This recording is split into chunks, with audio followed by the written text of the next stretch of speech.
Okay, this is the video I promised I will make on I Ching augury-based equity pricing prediction experiment in an organized manner. So here we go.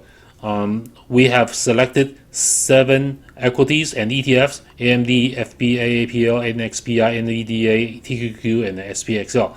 We tested over the time frame about half a year, October 26th of last year to May 24th of this year. We tested a total of 1,036 data points. Suppose this is just pure random exercise. We predict up and down, and the right or wrong, that's all just a 50% chance by chance. If it's really a 50% random, the standard deviation of this exercise should be about 16. So with that standard deviation, the 99% confidence level at 50% random, the confidence interval is a mean plus minus only 1.3. The 518 is a mean of 1036. So let's see our actual result. How far away are they? Before we get to the results, here's the methodology we use. Every day for every equity, we make 2 predictions. One is the 1 week pricing behavior of that equity. The other one is 1 month pricing behavior of that equity. Out of each daily prediction, we have some output, and we feed the same output to many different analysis methods. These analysis methods are pretty commonly used for stock trading analysis because we're not sure which method is better, is more effective. So we feed the same data to different analysis engine, and then we assign a different weight, and then we combine this output to the actual daily price variation of that day, and if it has, then combined, that will generate kind of error error that will feed back to adjust all the weights on the previous day. But every day when it has the results that's coming out, we will generate also the daily directional predicts for that particular equity. That means on that day, on a certain base price, we are predicting for the next 24 hours is going to be up or down compared to the current base price. Here's how we document the test results.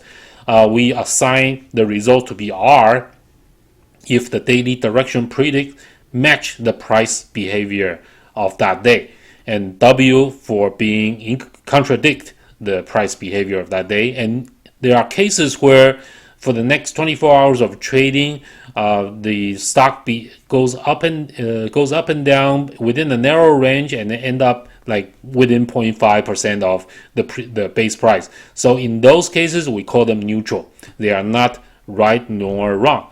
Here are the formula we use for the correct and the incorrect, and also correction rate without neutral. In this case, we're tougher on us by eliminating the N. We even call the neutral is not the correct answer. We only calculate the R. So we also track that percentage. So overall, let's take a look. The number we got it right is 605 cases we predicted correctly, and we predicted wrongly for 309 cases only, and there are 101 cases of neutral. Now, if we use the R divided by R plus W, that is 66%. That means that I eliminate the 101, the neutral. If I just purely consider R and W and throw out the N, that's 66% of correction rate. However, we can take a look at here. 605 is 5.5 standard deviations. 309, that's 13 deviations away. So this result is definitely not 50% random. So here are the original data, and I'll just show you on the Excel sheet. We track for the whole half a year, every single trading day. The data is here. So we even also track the percentage as we mentioned earlier. This I have shown on the videos before. So let's get back to the actual results.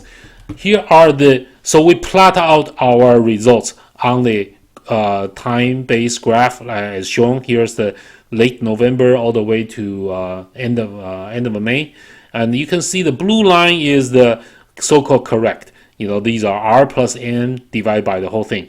There's some dip here, and there's a little dip here on the main area. There's a dip on the green line, but not the blue line, and we'll explain all that later why that is. And there's a dip here, but even when there's a dip, except this particular one in the late mid-January or so, we can look at that. We can maintain about 70% of a correction rate.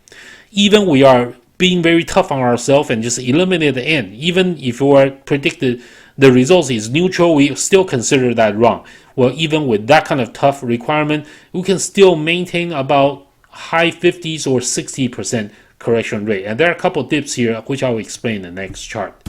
Here's the interesting results. So let's look at this chart in detail, and this is the core of our discussion here. So in about November timeframe, late November timeframe, our correction rate is still on the way up because this particular method, you need to adjust the weighing that I mentioned earlier. This weighing, takes about a month to adjust that. So our correction rate gradually went up. Okay, once it went up, it kind of stayed in the 70-80% here. Here's 80%. That's initial. When you try to calibrate initially, sometimes you over calibrate a little bit. So that's normal. So, but it kind of settled down to the 70%. But in January, we experienced a big dip, and I published in my earlier video. This was due to that we intentionally share that data. We share that data in real time every day with a small group of people. But once we start sharing, boom, the correction rate drops down. And then when we stop it, we realize this problem in late January, we immediately stop it. Look at that. The correction rate came back up. And here we have a little dip here for the green line. Well, this one, while the blue line doesn't dip that much, there are two reasons. First, at this point, we changed the predictor. This was also published my earlier video. So the other predictor went to take a vacation because there's Chinese New Year holiday there. So I took it over. And also the pricing behavior on that time, look at the NASDAQ for the past 6 months. I calibrate the calendar to about the same time frame. It's relatively flat. So many of our stock, it just doesn't change too much on that day. So we got a whole bunch of N here. That's why the green line is lower. So the blue line dip a little bit, but green line dips a lot more because it's lower. But even it's lower, it did not drop through the 50%. It still maintained above the 50%. Okay, so let's keep going here. At this juncture, also we see this is also the period of flat pricing. So the blue line didn't suffer again, but the green line will dip down. This one barely below 50% because there were just too many in during that period, too many neutral during that period. Stock wasn't moving. And here's the latest results from our previous video is that we start to, okay, if I cannot share real time, well, how about I share the result 1 day later? And we publish that on YouTube. So we start doing that, and then look at that. The correction rate start go down. And as I mentioned in the previous video, as soon as it started to go down to about 64%, I said, that's it, stop. I can't do this. I already know it's affecting. So let's get back to where we were. I want to get back to where we were. So it takes a few days for us to recover. And guess what? In about 1 week, we are back to the 70% correction range. And the green line went up as far as 63-64%. That's with neutral considered. So that was very good results because we have two hard evidence that once we start sharing this information, even though it has a way above 50% correction rate, we start sharing this information to other individual, it drops down. For whatever reason, it drops down. We cannot pinpoint to a very specific reason why sharing caused this correction rate drop. That will be the subject of our next experiment or analysis. So let's get to the conclusion. So I Ching augury quantitative prediction is practical and feasible, and we demonstrated this. And so I Ching augury is not random. So that's for sure. And by going through this exercise for half a year, encountering all these up and down and isolating all these factors, and we can still come back to be about 70% correct. I have pretty good confidence that this is not a random event.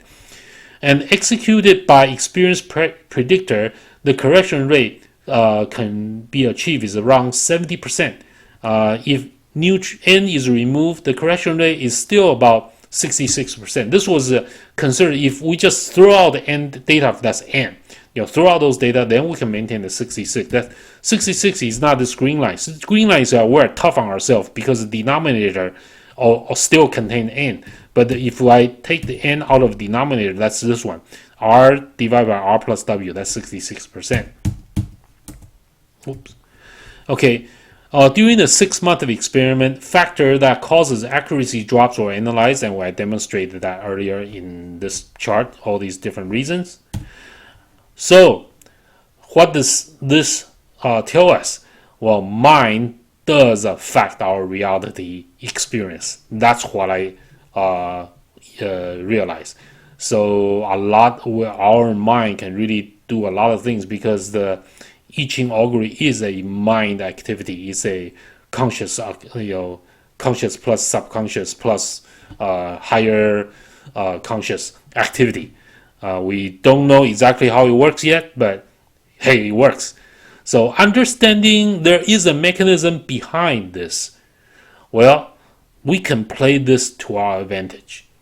So I will leave it at that. Of course, we have many ideas how we can tweak the experiment, how we can apply the same quantitative methodology into other events. But hey, I'll leave this for all the viewers to think about it, and maybe feel free to throw some ideas on your comment section to discuss with us.